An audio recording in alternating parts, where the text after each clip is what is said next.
to the Audrey Dahlgren Show. Get ready. We're going on athletic adventures all over the great state of Michigan. And the show begins now. Here's your host, Audrey Dahlgren. Hello and happy Friday, everyone. I hope it treats you well today. As always, this is the hashtag Friday Feels Show, and I want to know what has you feeling good and feeling great today. You can leave a comment on my Facebook page, The Audrey Dahlgren Show, or on Twitter at Dahlgren Show. And I'm feeling pretty good for a couple of reasons. And one of them is this. Michigan State's men's soccer coach, Damon Rensing, is here in studio today. Damon, thanks for being here. How are you? I'm awesome. Thanks for having me. It's a great time to be a Spartan. Fall weather. People are back on campus. Crowds at events. Football's doing great, so it's a good day. How have you noticed that uptake in energy, or the uptick in energy, I should say, around campus? I mean, I go on campus runs at lunch, and for the last year and a half, it would be like me and the campus. That's it. And now students are walking to class everywhere. Obviously, like when we have our home games, our student section, the Red Cedar Rowdies, have been packed. Crowds are everywhere. It's been great. There's just such a good buzz in the fall, at Michigan State, just about every year. But I think coming back this year after a little bit of a lull with the pandemic, it's been even heightened. Yeah, and as you mentioned, fall weather feels like it today. Absolutely. And what too about the Red Cedar Rowdies, after not having them for a year, has just maybe impressed you even more this season?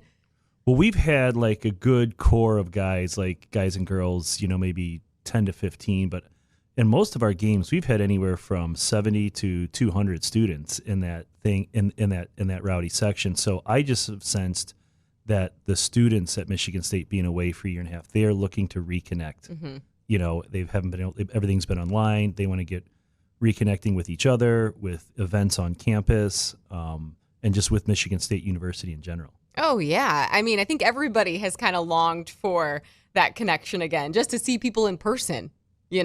It's been weird. Not weird, but at first when you hadn't seen anybody for a while, not that it was awkward, but you kind of didn't know how to how close can you get to them? Right. What are you supposed to do? One of my favorite times in the fall is we'll play some Sunday afternoon games. And so we practice on Saturday mornings. And there's been a couple games this year where we practice on Saturday when football has a home game. And it's kind of a neat thing, and these type of fall weekends remind me of that, even though football's at Indiana. But, we get out there, people are starting to tailgate. You can there's such a good Spartan spirit. And then we're out there practicing for about an hour and a half, and it's just kind of in the background there. And it's just a really good vibe. The guys feel good. And then we should go back and watch the football game or whatever. But it's always a neat feeling, those Saturday mornings. And again, those were gone for really almost a year and a half too. So just to be around those, it reminds me of the fall, and fall's here. Yeah, and the band, probably you can hear the band on Saturdays when you're practicing. And speaking of those Sunday games, you have one this Sunday at 2:00. You're going to be hosting Ohio State. It's senior day. And so before we get into the matchup and everything, what about this group? I mean, this is a special group of seniors that you have here. So how are you going to do on Sunday? Well, we need to send them off on a good note. We've been playing pretty well, but it's been in this group with the pandemic. We may actually have a couple of these seniors come back, but they got to wait till after the season and make some decisions like you've probably seen in other sports. But a lot of these guys, Michael Miller, Jack Beck, Farai Mutatu, Hunter Morris, they were part of that Final Four team in 2018 in different roles. And then we had a ton of injuries. You've got this pandemic, so. They've had to kind of went from the top and have, get the pinnacle of college soccer of getting to a Final Four. And then they've had to kind of grind through this, and it probably hasn't been as perfect the way everybody would want. But they've done a really good job of leading our guys. They're very high character. They're really reestablishing the culture and what we want to do moving forward as a program. And, this year we've had, I think at one point a couple days ago, we were ranked as the number one strength of schedule in the country. So we played the hardest schedule out of 207 teams. So they've handled that. They've shown how to compete in that, and they've really taught some younger guys some good characteristic and qualities that we need moving forward. Yeah, I wanted to get more into your strength of schedule because it is one of the toughest, if not behind Marshall, Creighton, And so when you structure your schedule, I mean, I'm sure you do that on purpose because of postseason implications. Yeah, I don't know what idiot scheduled this, but actually, no, I'm the one that does all of it. So outside of obviously the Big Ten sets it, but no, we've always wanted to. You can't, I didn't predict that a Tulsa would be a top 5 RPI team. Bowling Green is really strong this year, which is a regional rivalry we play with, stronger than they normally have been. So sometimes, you do this schedule and it becomes a little weaker than you thought. This happened to be a lot stronger, but it's good, and we're still right in the middle of an NCAA tournament bid. If we can win a couple games here, including Ohio State on Sunday, so if you can do that, you will be prepared. That's why we've had some really good NCAA tournament success, because not just the Big Ten schedule, like most sports, but also our non-conference. When you play Notre Dame, Akron, Tulsa, you're whoever you go against, it's just another game. You've played the toughest games already. Who taught you to structure a schedule like that? I got a lot of it, just not in direct conversations, but just following Coach Izzo. He's always had that schedule. When I kind of took over too, I liked what he did. He would go and play a lot of different cool, traditional, historic venues, and a lot of those venues usually have good programs, So we've tried to do that too. We've gone out to UConn. Tulsa's actually been historical. Next year, we're really excited. We're going to go play at University of Washington the Friday night before the football team plays at University of Washington on Saturday. So just doing some cool things like that. Washington's one of the top teams in the country right now. So we've done that, and that's been a lot of fun. I want to try to give those guys, when we go out of region, a little bit more than just a soccer experience, give them a little bit of, life experience, and Right. maybe take them to a place that, they don't get to spend the whole weekend in Seattle and taking in the sights, but they're like, I'd really like to come back here. Or, I never got to go play at an Ivy League school in Yale, and that was pretty cool. You have to go to a Kraken game if you could next year. Yeah, yeah. I mean, a Seattle Kraken Yeah, game. yeah. But no, to get the cultural experience is really cool. And that's one thing too, when we travel for events, if Michigan State basketball is in the Final Four, or you guys obviously had your College Cup appearance, as you mentioned, not too long ago. But yeah, you get to we don't get a lot of time to go out and experience the city, how we probably really would like to. But if you do get a chance, you can stop in certain locations, and that is a good experience because some kids might not have ever traveled before joining a college team. For sure. And like I said, I just want them to get a little taste of it, and it's maybe 5-10 years from now when they're in their normal lives, doing whatever they're doing, they're like, I want to go back to Seattle, or Tulsa was a pretty cool little city, or whatever, and check out these different venues. And that's one of the best things about college athletics, just seeing the different campuses, the different environments. There's so many cool universities and so many cool different campuses, whether it's a city campus, a remote campus, an Ivy League, a West Coast campus. All of them are pretty cool. Yeah. You guys too, with Farai and Jack, obviously those are the two local guys in mid-Michigan that are seniors for you this year. And they've been quite the 1-2 punch for you offensively. Farai on the goal side, Jack with the assist side. And so actually some numbers that they have surpassed is up there with Giuseppe Baroni in terms of when it comes to Jack Beck and his assists, and then Farai with Ryan Sierakowski. And so how gratifying is it to see those two just kind of lead your team in that way? You mentioned that leadership a little bit earlier in the show. Those guys are great. It's been neat.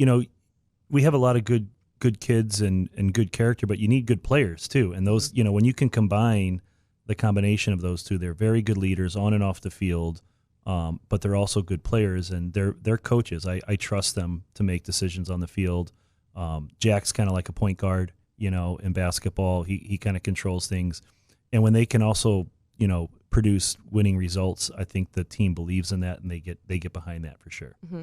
Farai too, his attitude, he seems to just be very, I don't want to say even keel, but he's always very positive. Every time that we have any interaction with him, he's always very positive, kind of smiling, laughing, and just seems to have a very good presence for you in that aspect as well. Farai is a special person. And he does. He's always got positive, no matter what the result. He's ready to come back the next day and get better. Even though he is one of our better players, he doesn't look at himself like that. He just looks at himself as one of the players on the team. And he's been through a little bit more adversity than others if people know his background a little bit. And I think, sometimes we get some guys when they get to college, everything's been pretty easy. They've, no offense, they haven't had a lot of adversity in their life. And I think Farai really appreciates the privilege and the opportunity that he has because he's had to go through some stuff leading up to college. So when he hits, if he doesn't score a goal or, his freshman year he didn't start, he's able to handle those things where maybe some of our guys, they have to learn that in college because they haven't had any adversity really. They've started in every position or every game. They've won games. Their families are intact. Everything's kind of just rolling along, and then they get hit with the experience of being a Big Ten athlete, and it's not easy. And so, they struggle sometimes to adjust to that. But Fry has really adjusted well to it. Will you share his story or somewhat of his story for people who may not know the experiences that you're referencing? So he moved over here from Zimbabwe, I believe, when he was about 5 or 6 years old. Lived in the Hazlet area. He's got older brothers and sisters and a couple younger ones. But I don't know the specifics, but I do know that he hasn't seen his parents in about 8 years now. Where they had to go back. I think there might have been certain issues with the government or whatever. Nothing bad. Yeah. But just with visas and different things like that. So he hasn't been able to see his parents in person for 8 years. And so he's got a really great older brother in Trinity who is kind of the patriarch of the kids there and really a loving family and sisters, and they're very close. And actually the Becks, I think, would drive Fry to practice sometimes out to Detroit. And so, he's had to go through some things, and he's had to definitely become more independent and think for himself, make decisions for himself. And he's just a wonderful person. Mm-hmm. Yeah, he had brought that up when we were at practice earlier in the year and mentioning how, he's like, my parents haven't been able to really see me play in person in a while. And so, that's a lot for, a player to have to kind of overcome, not having their parents around. Yeah, for sure. I mean, we have players on our team where our parents are at every single game, whether we're on the road, whether we're home, they'll go wherever. And sometimes our guys maybe don't even, not having them around or not seeing them for a week is a lot. I mean, Fry's, it's gone years, and just to have that stability of a parent, be able to see you after a tough loss or a big win and give you a hug and say, hey, great job, or it's okay, it's going to be okay. We'll get better. We'll get him next time. And he's had to kind of manufacture that with him and his brothers and sisters. So will they be at Senior Day then? Will his brothers and sisters be there on Sunday? I would suspect, that his brothers and sisters will be there. All right. And then obviously the Becks will serve as the parents as well, maybe. So going to the game, back to the game actually itself on Sunday against Ohio State, the Buckeyes have been on the road a lot as of late, just like you guys. And so how can you maybe use that to your advantage of being at home and actually, that they've had to travel so much as well? Yeah, it's a bit of a grind, and they were just at Indiana on Tuesday, and they've had some tough road games and tough results. So, I think it's always when you're at home, you get to sleep in your own bed, you're comfortable, your surroundings. Nothing should really jump out at us. And so I think that's important. And I do like having home football games, but when they're on the road too, the weekend's a little calmer, and we can just really focus on playing home to Ohio State. So that's the main thing. I mean, we know our territory, and then obviously, like we've talked about before, just the Red Cedar Rowdies having a little home crowd to push you. All the parents will be here for Senior Day, so I think we'll use that to our advantage for sure. What do they do well, or what will keep you on your toes? They're pretty aggressive. They press. They move the ball pretty good. And they've got some veterans, so I think and there's a lot at stake for them this weekend. We have 9 teams in the conference. Only the top 8 make the conference tournament. So this is a game where that could help solidify them staying. We if we could find a way to win, we can still play for a top 4 seed, which would help us host. Mm-hmm. And I think there's still probably 4 or 5 teams that could finish 9th and 4 or 5 teams that could still win it. And we're kind of right in the middle there. So it is like a lot of these Big Ten sports, it is just the parity is unbelievable. So we've got a lot to play for, and so do they. So I think the intensity will be high. I was just going to say that the parity in the Big Ten, not only in soccer, but across the board, really, when it comes to all the sports, it's just there. And why do you feel that? Like, what can you point to, I guess, maybe on the soccer side? Why is that parity there? I mean, why is it like this? Well, I think, first of all, the Big Ten schools are a huge desirable campus to attend. So if you take the sports out of it, you've got great brands, great academic institutions. And so when you look at soccer, we do have players like DeJuan Jones that go on and play pro, but the majority of them want to come in, compete at a very high level, and get a good degree from a Big Ten university. So right then you've got,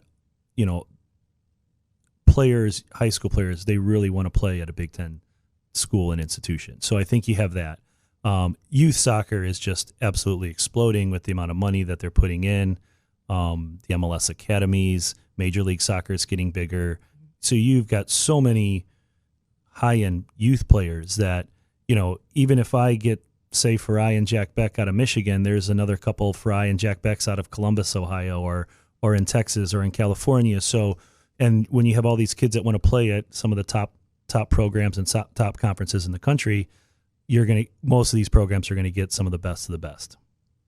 No, it makes a lot of sense, and especially too in towns like your hometown, St. Louis. Yep. There's that soccer talent in St. Louis is off the charts, and they obviously just got an MLS team, which I can ask you maybe about later in the show.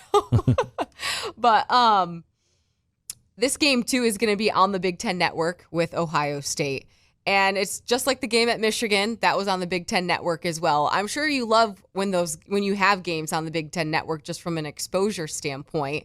Or what do you like? How do you feel about that too? Having games on Big Ten Network. It's awesome. Like you said, the national exposure that you get now with the Big Ten Network is great. I mean, everything's usually live streamed, but it's different.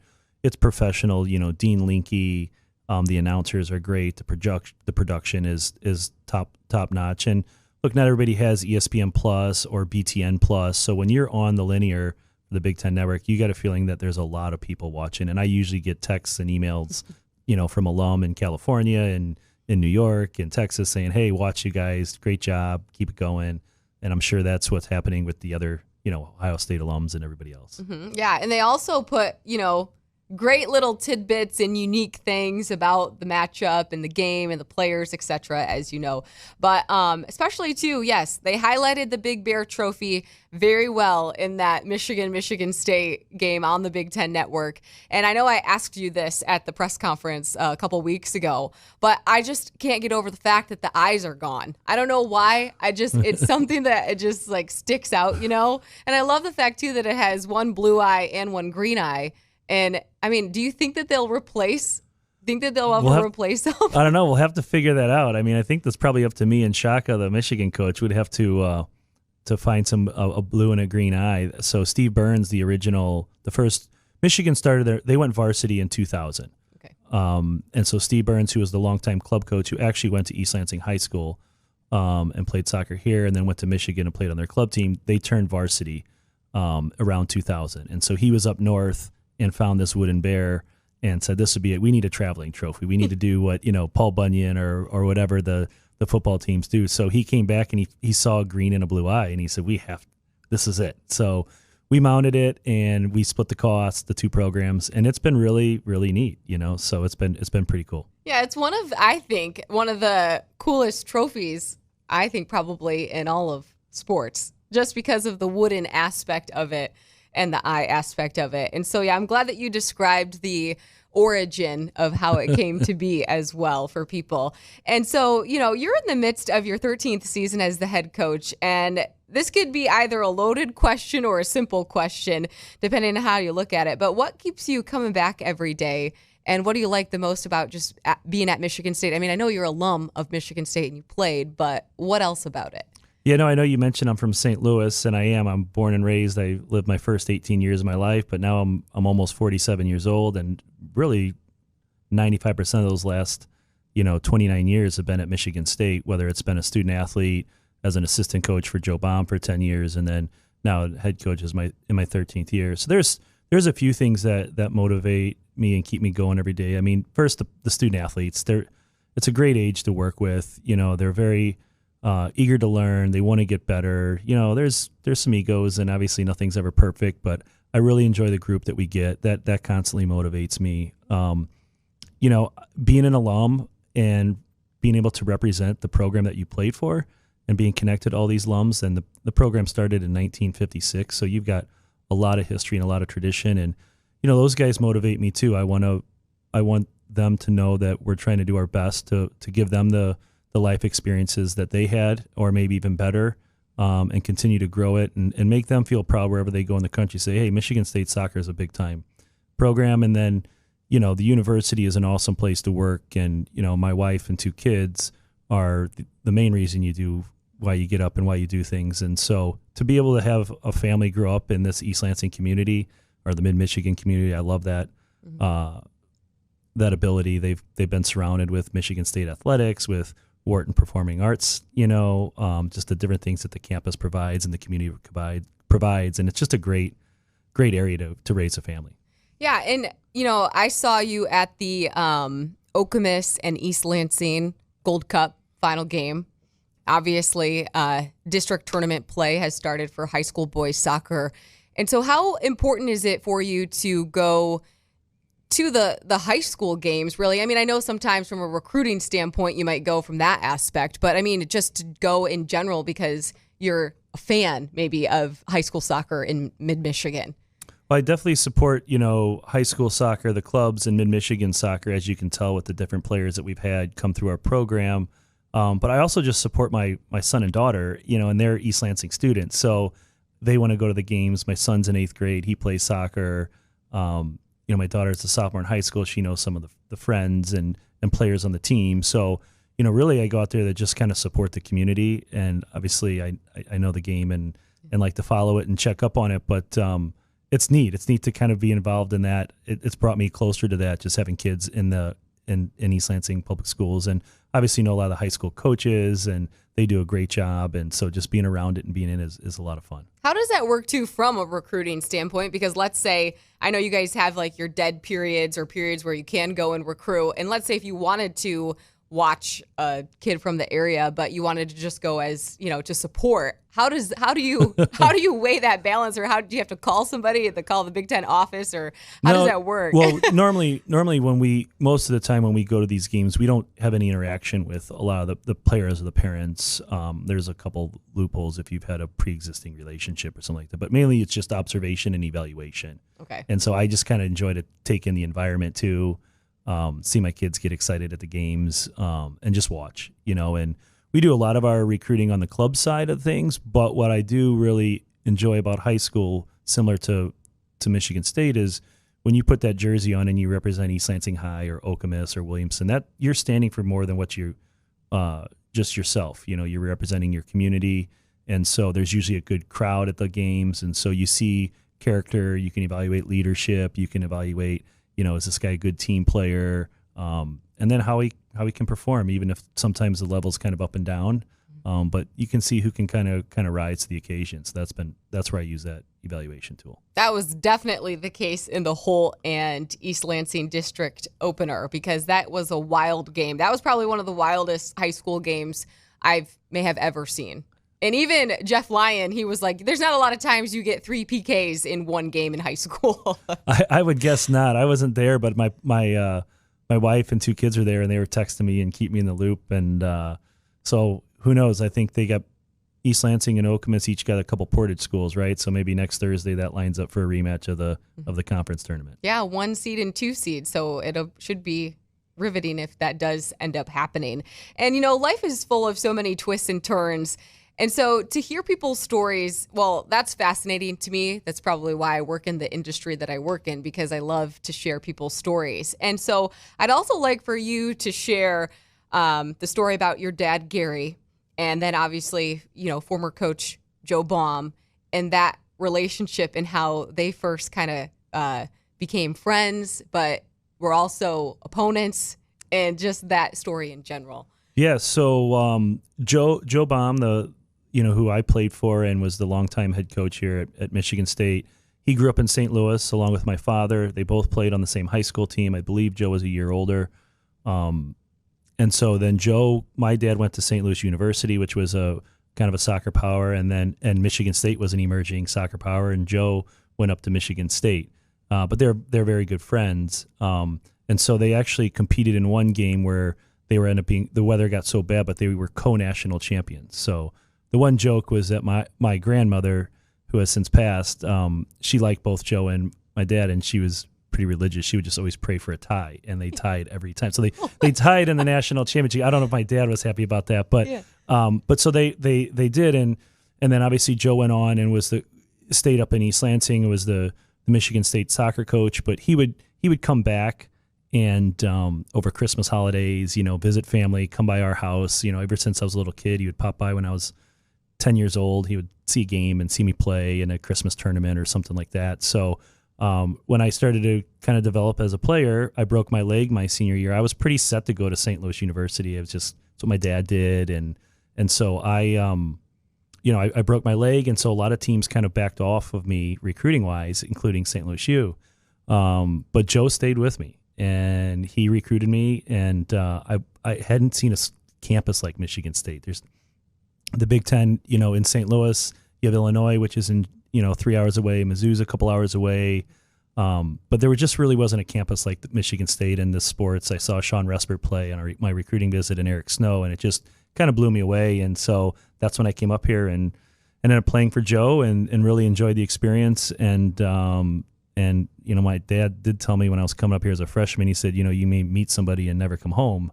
And I thought that was crazy because, of course, St. Louis is the greatest city in the world, as we all know. And I didn't meet her in college, but shortly after I came back to work here, I met her, and I've never been home.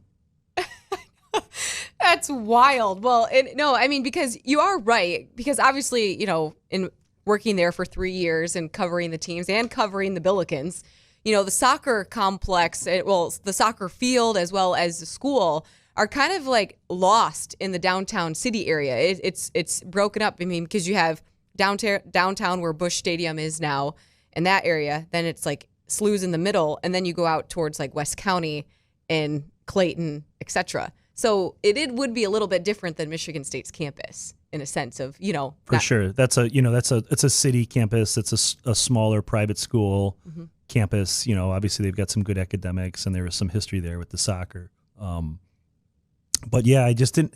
And I think back then, not to date myself as an old person, but there wasn't a lot of internet. There was, I would get my recruiting things through mail, so I didn't know what a lot of these campuses were like. We didn't travel. I couldn't just pull my phone up and say, "Oh, let's take a virtual tour of Michigan State or Wisconsin or Penn State." So you kind of only just knew what was around you. And I was like, "Oh, well, St. Louis is a pretty good school, and they got a good soccer program. I like soccer. Why don't I just go there?" My dad went there, but fortunately for me, my horizons got to open up, and I got to see Michigan State, and it just blew me away. It's weird, and I don't know if you've ever run across this at all, but there seems to be a lot of Michigan-St. Louis connections. At least I found that to be when I had moved down there and then came back. But it seems like if people move from Michigan and they go to St. Louis, they don't come back. And if people go to St. Louis and come to Michigan, they don't go back. So I find that to be pretty intriguing. And I don't know if it's just because there's just so many great things about each city, and that could play a factor in it as well. But, Charlie Marlowe, I don't know if you know who that is, but he used to work at Channel 6, and now he works in St. Louis for the Fox station. Okay. And he's never come back. He just lives down there. Since we're on the topic of St. Louis too as well, where's your favorite place to eat in St. Louis? Because food is pretty big down there. I love the Hill. Yes. It's the Italian community. It's a really neat area. It was kind of started in the early 1900s and has developed a little bit, but it's kept a lot of its Italian culture. And Zia's is one of my favorites on the Hill there. You got Milo's, which is cool. It's got the outdoor bocce courts, and there's a couple of really good delis, Amaghetti's Deli. But I lived a mile from Ted Drew's, so I grew up. So okay. I don't know if I can really call that a meal, frozen custard, but I would eat it for a meal probably every day. But we love Ted Drew's. So Ted Drew's, some Zia's is what I got to have when I come back home to St. Louis. And then too, being from there, you are an avid Cardinals fan. So the game the other night against the Dodgers was a pretty big heartbreaker for you. But I'm sure you've seen too that Mike Schilt was just fired yesterday. by St. Louis after that record 17-game winning streak. How about that? What did you think about that? I just pulled up my phone. I haven't had a chance to do a lot. I heard it was for philosophical differences, but yeah, I mean, winning 17 games in a row, which is like 1/10 of a baseball season, and then get let go the next time. So I don't know exactly how that plays out. But at that level, I think the Oregon, especially St. Louis, and this is one of the things I do like about Michigan State. No one's bigger than the program.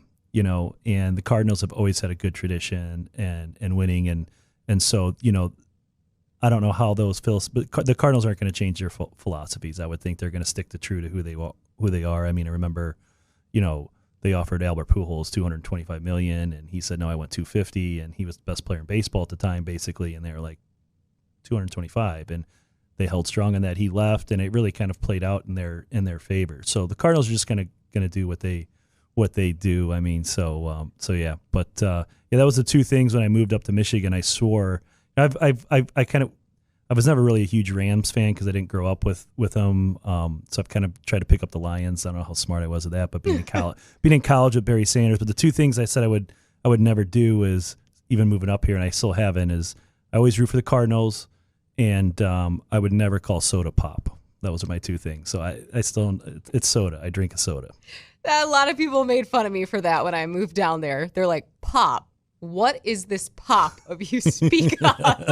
like a Pepsi or Mountain Dew. They're like, "You mean soda?" Yeah. Soda. Yeah, I know. But I stuck true to my guns too, and I did not transition over to soda. I still called it pop. I want to go back to that year in 2018 for you guys, Damon, when you did make it to the national semifinal. Obviously a historic run that you were able to go on. Hadn't happened in, I think, about 32 years or 50. 68.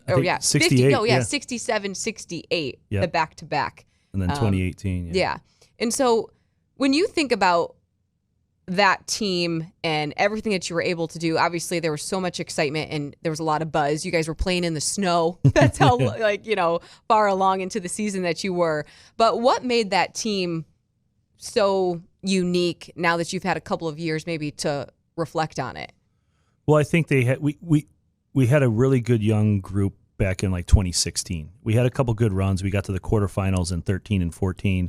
And then we brought a really good group back, the young guys like DeJuan Jones, Ryan Sierakowski, Connor Corrigan, Jimmy Hague was the goalkeeper. And so they had to go through some growing pains. We had an under 500 year in 2015, got to the NCAA tournament, lost in the first round in 16, and then started to kind of get going. And so those guys really stayed with the program.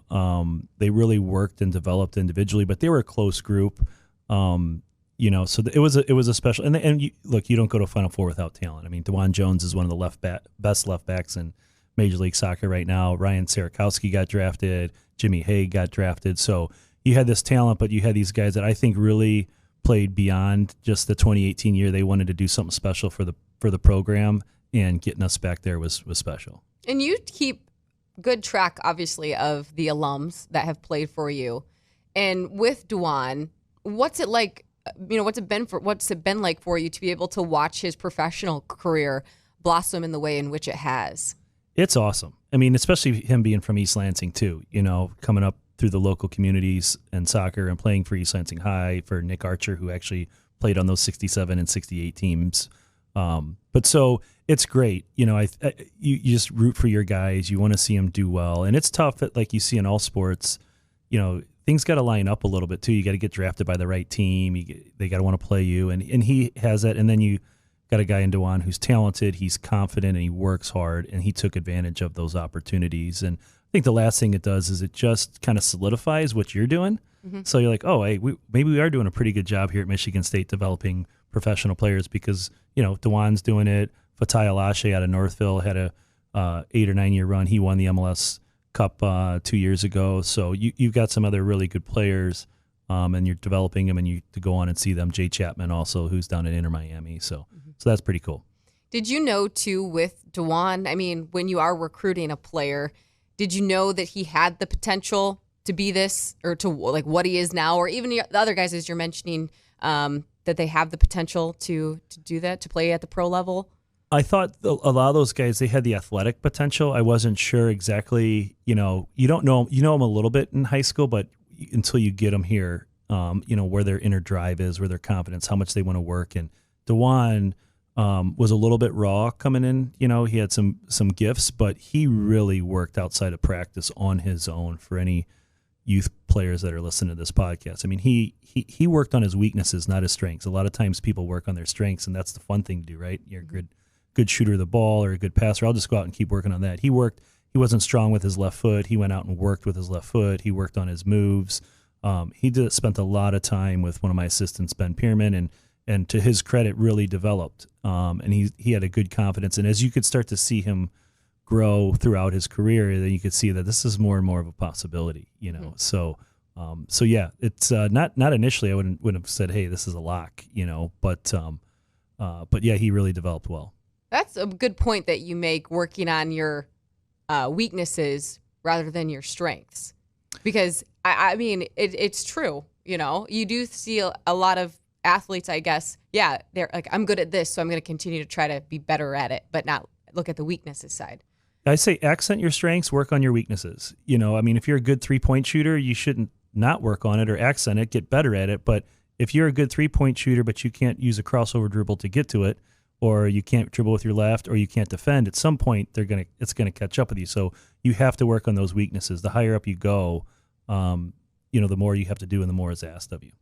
And then what did you two think of, obviously, going back to the parity piece in the Big Ten, with you guys getting that win over Rutgers, but Rutgers beat Indiana.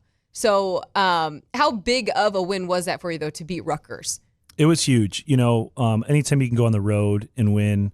It was kind of a rainy day. There was a women's game before, so there was a little bit of uncertainty when we were going to get on for warm-ups and all that kind of thing. And Rutgers has a very good record. They're like 7-3-1 or 7-2-1 at the time. And we just came off of a really hard-fought Big Bear match where I thought we were good enough to win and didn't quite, end up tying. So we had some pressure to try to get a result, and our guys responded. So they've been really good. It's not been a perfect year, but what I do like about this group is they seem to respond well. And I think we'll get a good response from our guys against Ohio State, too. How many times, too, when you are in a game and it ends up resulting in a tie, do you take it, how do you view it, I guess? Because from an outsider's perspective, or someone who's, like, covering the game, you're like, okay, well, that was a very hard-fought game. It's like your Michigan State game, very hard-fought game. And you kind of want someone to be able to have the W in the win column. You know what I mean? Right. How do you guys walk away from something like that? How do you view it? It just kind of depends. Like, that game felt like a loss. When you have the 2-1 lead and you give up a goal with 8 minutes left and it's against your rival and you're on the road and you played good enough to score another goal, those ties sometimes feel like losses. There's other games where you're like, yeah, I'll take a tie. I'll walk away. Let's cut it right now. We'll take the tie. It's 1 point instead of 3, but it's better than 0, And so it just kind of depends on the game and how you played and who your opponent is. Okay. That makes sense because, yes, that Michigan State game probably did feel like a loss because, you had the momentum and that kind of thing. For sure. And how do your players to take a game like that? I mean, do they view it the same way? I think so. What I do know with the college players is you can't BS them. You can't sugarcoat it, or you can't convince them when something's not true. They know when they played well enough to win and didn't. They know when they didn't play well, and it's time to just rip the page out and move on. And they know when they played really well and won. So I think we all kind of sense the same thing, and I think they were with it. So I'm not going to sit there and pat them on the back and say, hey, unbelievable job and this and that, because they know. And but they did play well. And so, unfortunately, soccer, kind of like hockey, you can play really. We outshot Indiana early in the year 16-4 and lost 1-0. You can run into a good goalkeeper. The ball hits the post. Things just don't go your way. But I thought we played well enough to win, but we just got to find a way to kind of close that game out. Yeah. And like hockey, too, when goals are happening, there seems to be, a flurry of them, like when the offense is rolling in that aspect as well. Well, Damon, I really appreciate you taking the time to come into the studio today and to discuss your program, more about your life, and your players' lives as well.